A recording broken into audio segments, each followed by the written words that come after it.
Good evening. This is George Coulouris. All of us know by now that atomic energy can be a blessing or it can destroy everything we love. Those who know most about it say that ways must be worked out to control it. But time is running out. Fear and suspicion are growing. If we fail, every nation will be forced to take measures to protect itself.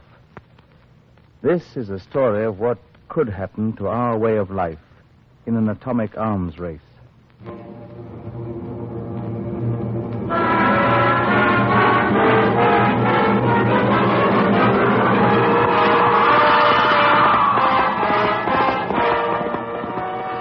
Fifth Horseman. All horsemen rode across the land, and their names were... War, pestilence, famine, death. And to these now is added a fifth horseman, the threat of the atom.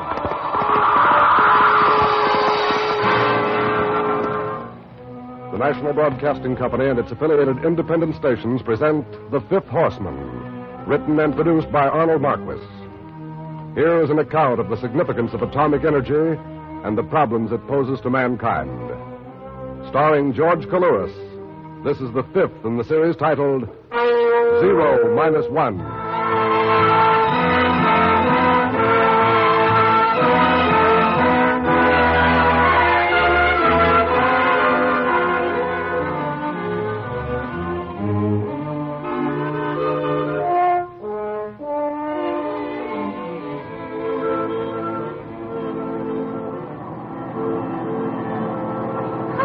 Everything looks, Daddy. Yes. Everything seems to be so quiet. We've only been gone 10 days, Allegra. I know. Seems a year. This was not like coming home any other time. This was a reprieve. The streets were half deserted. There was a sort of hush. There were a few cars on the road, but no one hurrying. No one was sounding his horn. The people were just rolling back into the city, back to their homes. I could feel my nerves quiver and my scalp draw tight across my skull as I thought of what had happened just 10 days ago. It's a fact. Came straight from Washington. War is imminent. Atomic bombs will be falling all over the country any minute. Let me out of here. Get out of my way!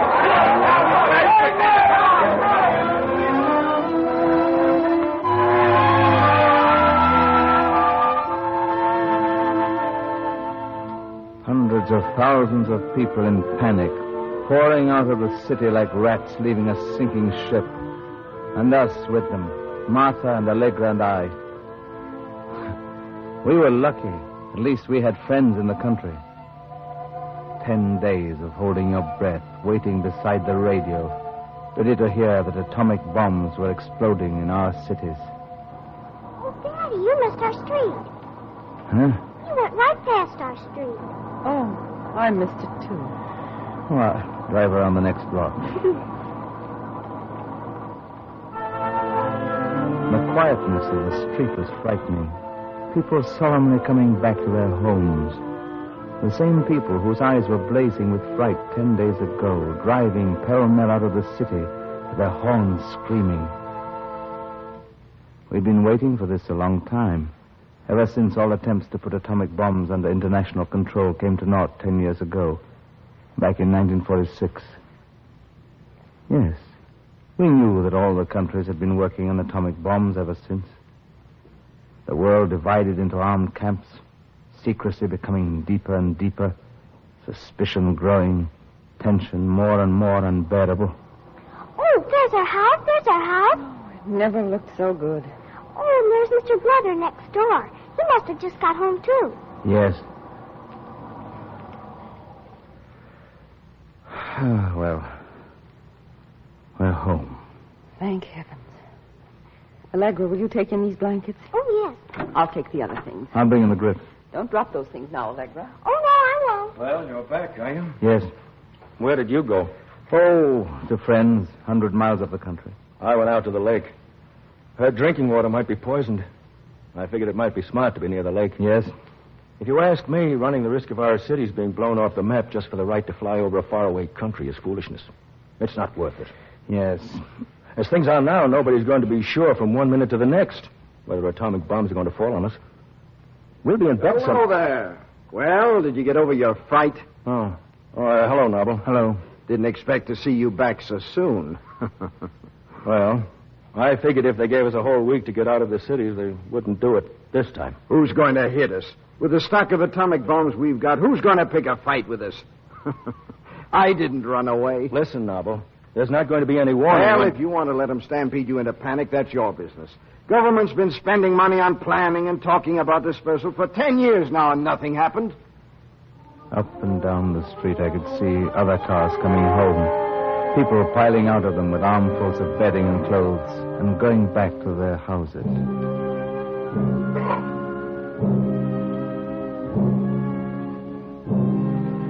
We sat around for hours that night, talking. We didn't feel like going to bed, and we didn't make Allegra go to bed. We wondered if the security police really would come now, as the government had said, and if they really would disperse us and our factories. This isn't the last time. It's only the first. Will we have to leave town like this again, Daddy? I don't know.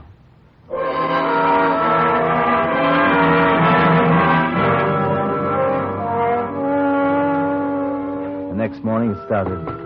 I'll get it. I went to the door, too. Security police, madam. Yes? By order of the security department, all buildings in town are being searched. Don't get excited. Routine inspection. Well?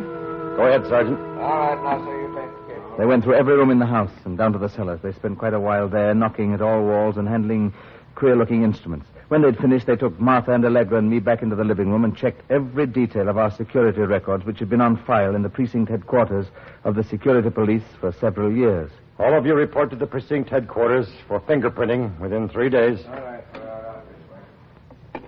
Lara, next door, was over at our place the minute the security police were through with him. Just what I said. The government's clamping down because they know the bombs might start exploding any minute. Mark my word. They're going to start clearing us out of the cities. Permanent. The security has information from our agents abroad. Of course, it's secret. They can't tell it even to the Congress. But they know what they're doing. They'll start with moving. When I drove out to go to work, Noble stopped me on the street. It's an invasion of privacy, invasion of our constitutional rights. And I, for one, don't propose to let the government push me around. It's time we, as citizens, direct our representatives to speak for us in Congress. Is the whole world going to be turned on its ear because somebody gets... I drove out to the plant. I didn't know if I'd still have my job or not.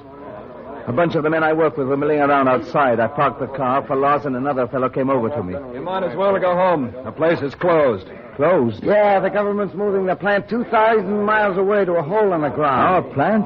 Yes. Try and get in. They're dispersing it. And that's not all. 7 other plants in this town have got orders to move. Well, what's going to happen to us? I say we should strike. They just can't move our living out from under us like this. The management's yelling, too. Putting the heat on the government to try to keep the shop here. We got some rights. And the government must think that war is certain to come. Martha and I talked it over. But we can't take Allegra out into the wilderness like that. That's no place to bring up a young girl. Where am I going to work? I know, but leaving our home with every cent we have in it and moving out into the desert to some makeshift town. I've heard that the factory's to be built right down into the rocks, and the houses and shops will be scattered over 100 square miles. Well, you haven't been ordered to leave here. Even with the 7 main factories out, this town will be one of the first targets for the atomic bombs. It's the communication hub for the whole region. But we're not in trouble with anybody. The aviation dispute has been settled. The government apparently doesn't think so. They don't want to take chances.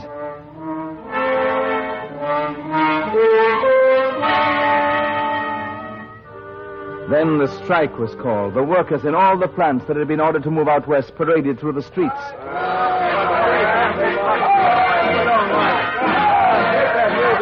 The streets were full of people, not only the workers, but businessmen, too. Everyone who would be affected by moving the plants out of the city. I'm not going to move out of town, that's a sin. And Noble was down there, like everyone else. What's going to happen to business here in town when all the industry is gone? It'll be a ghost town, that's what it'll be. Well, it's not only our town here, it's every town that has important concentrations of industry. Yes, and the big cities, too. Look what they're doing to Chicago and New York. But people can't stay in the cities if we're expecting atomic war. There's not going to be any atomic war if we keep our heads, don't get into foolish disputes, and make other nations mad at us. But all nations are mad at each other. Nobody trusts anybody else in the world. They don't trust us, and we don't trust them. Listen, quit worrying about other countries. Thing for you and a lot of other people is to start thinking about what's happening right here in our country. governments regimenting both labor and industry, moving people out of their homes into the desert. This is America. The government has no right to interfere in private affairs.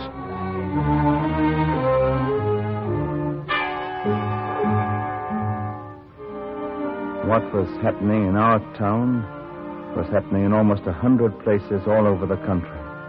Afraid of atomic sabotage and spying, the government trebled the number of security police. They were everywhere. Relations with the rest of the world were almost at a standstill.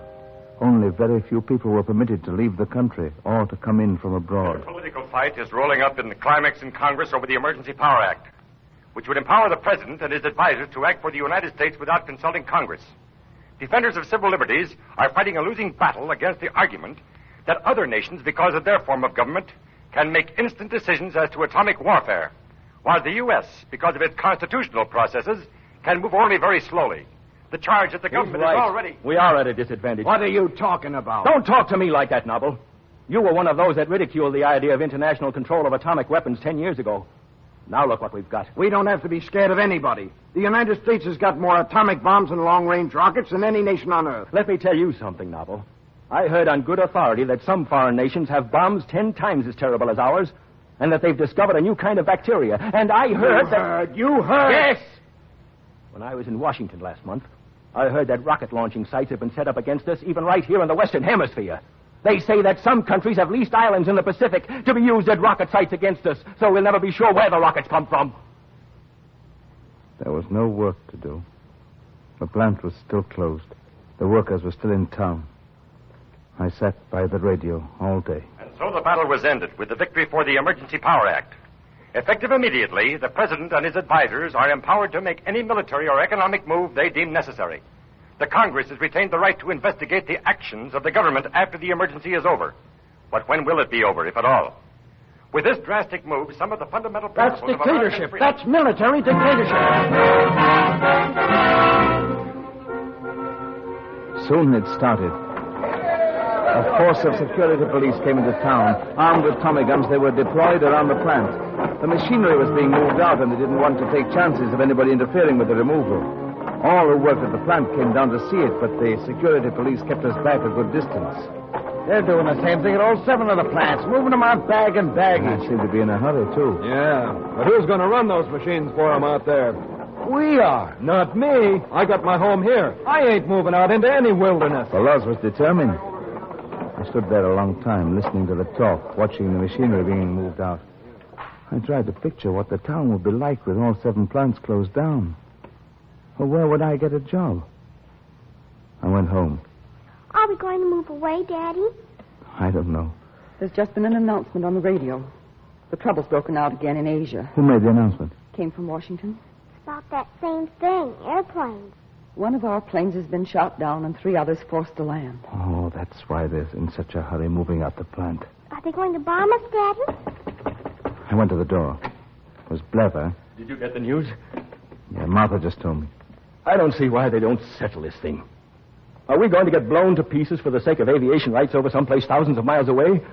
Why don't we fly around it or stay away from it completely?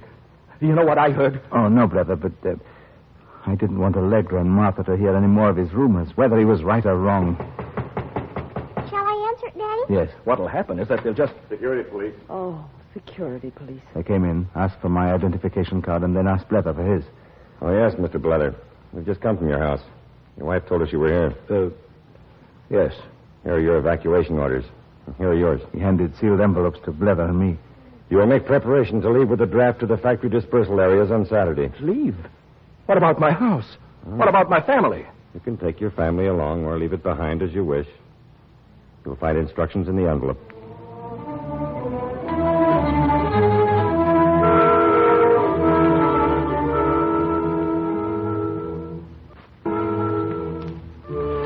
I went out for a walk, alone.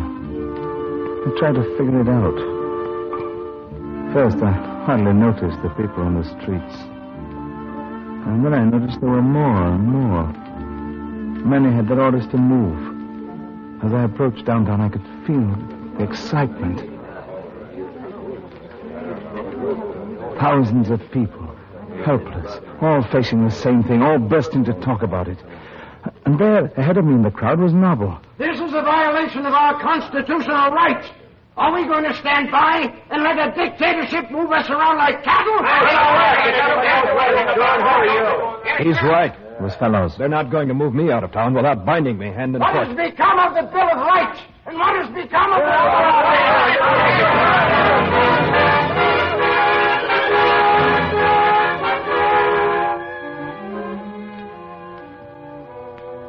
Demonstrations broke out all over the country. A couple of million people had been ordered to follow their factories to the dispersal areas. I had 2 days left. That night, the government put a general on the radio from Washington. He was put in charge of the whole relocation. Martha and Allegra and I sat home listening to him. The nations of the world have now been working on atomic bombs for 10 years. Our country did all we could to prevent this development by international agreement and to keep our atomic secrets. But others have refused our outstretched hand. We now have intelligence reports that atomic bombs more efficient than those dropped on Hiroshima and Nagasaki in the last war are being produced in several foreign lands. We have tried, during these 10 years since 1946, to work out some means of defense against this danger. We have had some success with interception of rockets, but not enough for making our cities secure from attack. The greatest danger in the crisis which now confronts us is the possibility of surprise attack. Our only chance to escape sudden destruction is dispersal. We are late. Very late. Dispersal in some measure has been underway since 1946. Now we must proceed with it full speed. Many of you listening to me tonight have already received your dispersal orders. More of you will receive them soon. It is in your own interest to follow them. Your chances of surviving an atomic war are 10 times greater in a dispersal area than in a city. By dispersing the launching platforms for our atomic rockets, much of our capacity to strike back will withstand the first enemy blow. We shall then strike back. Millions of us will not live.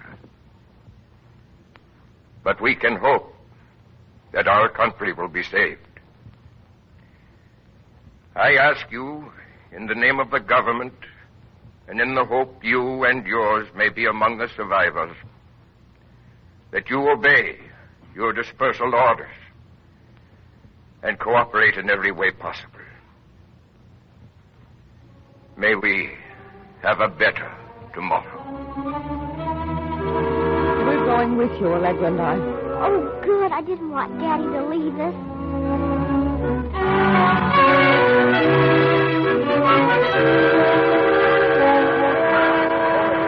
The took what we could carry, blankets, clothes, personal things. Reported as instructed at the railway station. You like being exiled. I'm glad to go.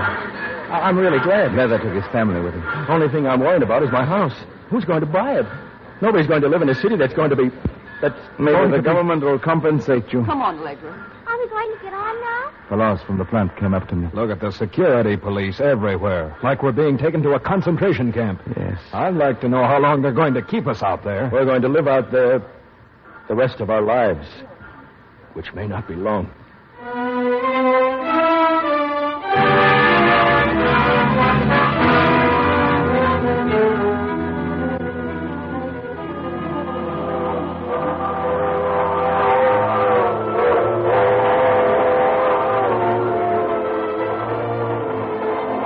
Very little talk on the trip west. Most of the men had their families with them. Nearly everyone just looked out of the window. Every once in a while, leather came by. You know what they're going to do? They're going to set up shadow factories, miles away from the operating plants like the one we're going to. So if the one we work in gets blown up, they'll have substitute factories already. Allegra looked at Leather and then looked at me. Leather left. I walked into the next coach and sat down with Falaz. You see this fellow coming down the aisle? Yes. He's the man that spoke on the radio that night, 2 days before we left. Oh, he is? Yeah. I'm going to ask him something. Pardon me, would you tell me something? If I can. Isn't it true that even though the first atomic attack may kill 20 or 30 million people and smash a good part of our production, that we'd do the same thing to the attacking nation? And after that, it'd just be a war of armies like it's always been. Well, that's hard to say.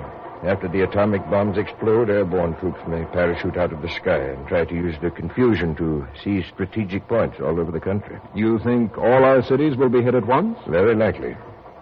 New rockets have been developed to reach any point on Earth. They may bring not only atomic bombs, but also germs to spread epidemics, kill crops.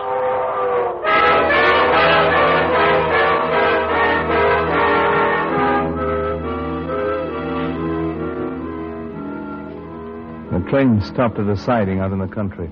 They took us by trucks to the dispersal areas assigned our plant. Where's the school, Daddy? Isn't there any school? I don't know, Allegra. Oh, there must be. There's so many children. Maybe it's one of those barracks right down close to the ground. The carpenters were working feverishly on emergency housing. The living quarters were dispersed over a wide area. No two houses were close together. The plant was a long distance away. A bus picked us all up every day. Why hasn't there been any information about the trouble in Asia? I don't know. Maybe the whole thing is blown over. I don't think so, Falaz. If it had, why are they working day and night on that deep shelter near the plant? The general said on the radio before we left that they're going ahead with dispersal full speed even if the present crisis is solved. In case another comes. But I can feel something's coming. Who's going to attack us? Well, I'll be glad when they get that shelter done. But I've heard that if they blow radioactive dust down into it, we'll die like rats down there. And if we don't, we won't be able to come out for days without being killed by the radioactivity all over the ground above. There was no place to go in off hours. There were no theaters to go to. As long as the crisis lasted, they didn't want too many people together in any one place. So, we talked among ourselves. Allegra told us what was happening at school. They call it general disaster training. All of us get it. And what is this, Allegra? Oh, all kinds of things. They give each one of us a place to go in case of alarm. They teach us how to handle instruments to measure radiation and how to clean contaminated things. Oh. And tomorrow we'll start getting first aid instruction. And then you know what? What? They're going to teach us how to fight fires.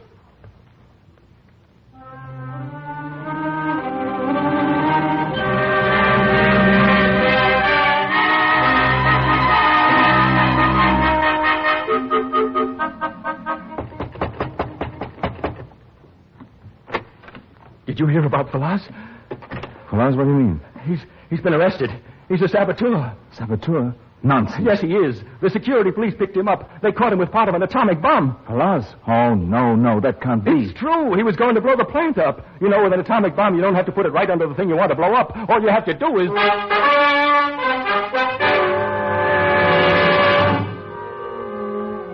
Within a matter of minutes after Blether left, the security police were at the door. Your registration cards, please. We gave them to them. All buildings in the area are being searched. Carry on, Sergeant. They went over all the nooks and crannies of the house. From our place, we could see security police taking up positions at corners, and across the rough terrain, we could see them in squads moving in and out of houses. At last, they were through searching our place. A curfew has been established. You will not leave your house until tomorrow noon unless you hear the warning siren. In that case, you will at once go to the nearest shelter.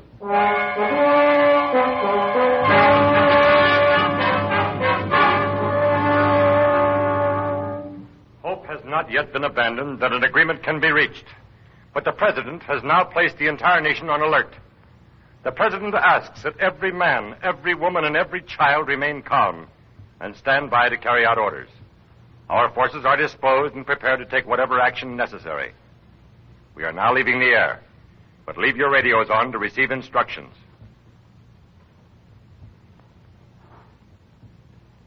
Do we have to just wait now?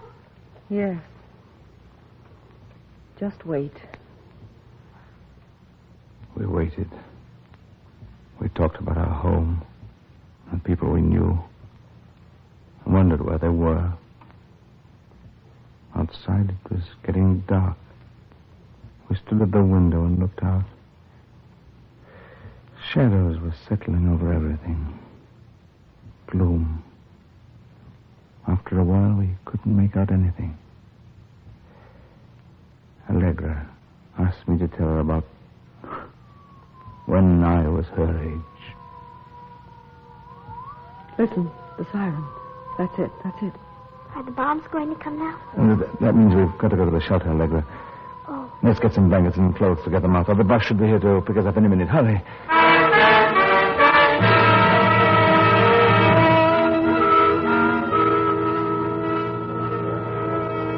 Everyone huddled together in the bomb shelter. Families, friends. All you could hear was the muttering and the praying. What in heaven, hallowed be thy name. Thy kingdom come. Thy will be done. Martha held Allegra in her arms, and I just sat there on the stone floor beside them. The general went from one group to another, reassuring them. Leather spoke up, and everyone listened. This is the 0 hour, isn't it? Well, it may be a false alarm. Then why are they sounding the siren? Well, the men on the radar watch stations are new. They're nervous. I think it is the 0 hour. If it isn't, it's 0 minus 1. Why didn't somebody do something to prevent this? Why didn't somebody do something? I know now, sitting here with my arm around Martha and with Allegra looking up at me, that the life as we know and loved it is past, and there may never be a tomorrow. People are sitting like this, huddling in shelters all over the world, everywhere, waiting for disaster and death. And in other shelters, their sons, brothers, fathers are keeping their fingers on the switches to let this disaster loose. And none of them wants it. None. They all want to live in peace and be free and safe. Why can't they break out in the last moment before the first button is pushed? Why can't they?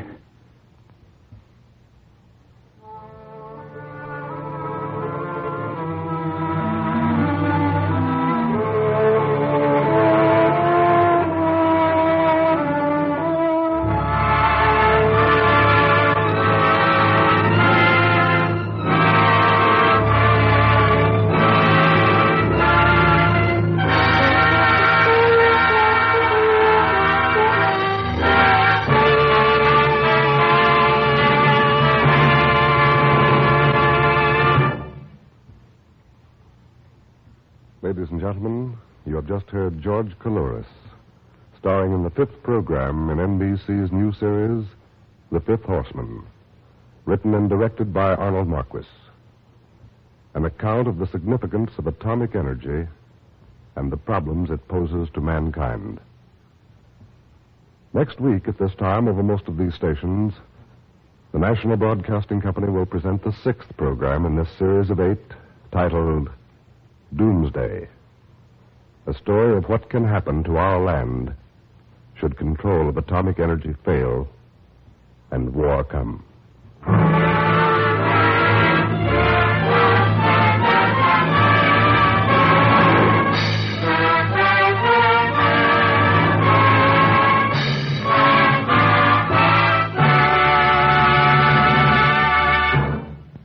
The music for The Fifth Horseman is composed and conducted by Thomas Peluso.